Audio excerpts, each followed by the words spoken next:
Hervé Guerrera, bonjour, vous êtes donc candidat à tête de liste ex-écologie à ces municipales un peu exceptionnelles qui se déroulent sur Aix-en-Provence. Vous avez 52 ans, vous êtes responsable informatique ou ingénieur en informatique à la Sécu, oui. C'est ça. Vous avez déjà eu des engagements électoraux, vous avez eu des mandats, vous avez été adjoint sous la mairie Picheral. Délégué sur la municipalité Picheral de 1989 à 1995, où on a formé le premier groupe écologiste avec Yvon Roche et Annick Delay, qui est mon actuelle directrice de campagne, vice-présidente du conseil régional Provence-Alpes-Côte d'Azur. C'est vrai qu'à l'époque, l'écologie n'était pas bien écoutée. On s'est battu contre l'aménagement du plateau de l'Arbois. Malheureusement, on a échoué dans notre combat, mais malheureusement aussi, on a eu raison, parce que maintenant, c'est un aspirateur à bagnole. Le CD9 est complètement bouché, et ce pauvre plateau de l'Arbois, il est tout mité. Alors, on va revenir sur l'urbanisme. Là, vous êtes enfin entendu. Sur les européennes, vous avez fait un gros score. Enfin, l'écologie, Europe Écologie a fait un gros score. Vous êtes, du coup, un mois après, vous avez lancé une liste unique ex-écologie. Est-ce que c'est pas une équipe qui a été montée un peu vite? Moi, j'ai vu sur les 10 premiers de la liste, il y a par exemple 10 personnes qui sont issues du service public au sens large. Vous parlez d'ouverture de liste et puis en même temps, on a l'impression que c'est fait un peu rapidement pour se compter. Alors clairement, ça a été fait rapidement, puisque donc nous, on sort de 6 mois de campagne, parce qu'Europe Écologie a été une grande aventure, et aujourd'hui, l'écologie politique représente une alternative de société. Donc à partir du 10, on a commencé à lancer cet appel ex-écologie au rassemblement, d'autant que l'union avec le Parti Socialiste, qui avait choisi de s'allier avec le MoDem, n'était pas possible, parce qu'on n'avait pas souhaité, nous, travailler avec le MoDem au premier tour. Le second tour, les questions sont différentes. La liste, elle a été montée, on a eu la volonté de lancer cet appel au rassemblement, c'est vrai. La liste, elle a été montée avec beaucoup d'associatifs, très peu de gens encartés dans des partis. Il y a, sur les 55 noms, il y a une petite quinzaine, donc c'est très largement... Ils sont issus des Verts et du Parti Occitan ? Ils sont issus des Verts et des régionalistes, tout à fait. Mais si vous voulez, c'est une minorité. Le troisième sur la liste et la quatrième sur la liste, par exemple, sont une personne qui a travaillé dans toutes les problématiques de transport, de piétonisation, de mode doux comme le vélo. La quatrième, c'est quelqu'un qui est venu représenter la diversité et la citoyenneté. Donc on a essayé, malgré l'urgence, de représenter toute la diversité sociétale. C'est-à-dire que l'écologie politique aujourd'hui, si elle veut véritablement continuer à franchir ce cap, doit refléter ceux qui sont dans la culture, dans l'environnement, dans les acteurs économiques aussi. Le commerce, l'artisanat, les commerces de proximité sont quelque chose de très important. Donc par rapport à ça, on a essayé de capter cette diversité. C'est facile, c'est réussi ou pas ?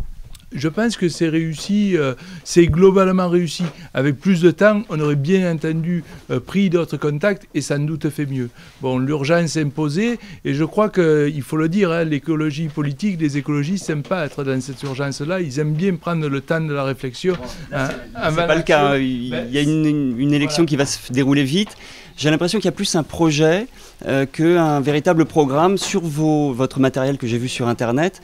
Ce qui est de l'ordre du programme, c'est avant tout l'urbanisme, le déplacement. C'est vraiment votre gros dossier et qu'est-ce que vous voulez faire là-dessus ? Alors, moi je dirais il y a un projet, un programme, puisque globalement aujourd'hui l'écologie politique est reçue différemment parce qu'y compris dans les cités populaires, les gens font bien le lien entre la crise écologique et la crise économique, sur les charges des loyers, sur le pétrole cher, sur les problèmes autour des bagnoles. Donc tout ça, le lien se fait bien. Ensuite, par rapport à notre programme, ce qu'il faut vous dire, c'est que sur cette ville, on travaille quand même sur cette ville et cette communauté du Pays d'Aix, on travaille quand même depuis maintenant 30 ans. Donc les propositions qu'on fait sur le transport, sur l'urbanisme sont longuement réfléchies. Je veux dire, quand on propose de se servir de la ligne Rognac-Aix pour transporter des voyageurs et finir en tram là où il y a des bassins de population comme au Jazz Bouffant ou à Encagnan, ça ne sort pas du chapeau. En même temps, on voit que sur la SNCF, les gens qui viennent de Pertuis, les trains ne sont pas très pleins. Aix-Marseille, ça n'a pas non plus été, ils n'ont pas été pris d'assaut. C'est pas un peu des projets comme ça, visionnaires, mais en même temps qui sont pas forcément sur le réel? Utopiste. Je pense que c'est une excellente question, mais les bus comme les trains marcheront quand le niveau de service sera garanti. C'est quoi ça, le niveau de service? C'est-à-dire qu'on sait que le train ou le bus va arriver à telle heure et il n'aura pas 10 minutes de retard par rapport à cet horaire. L'information des usagers est capitale.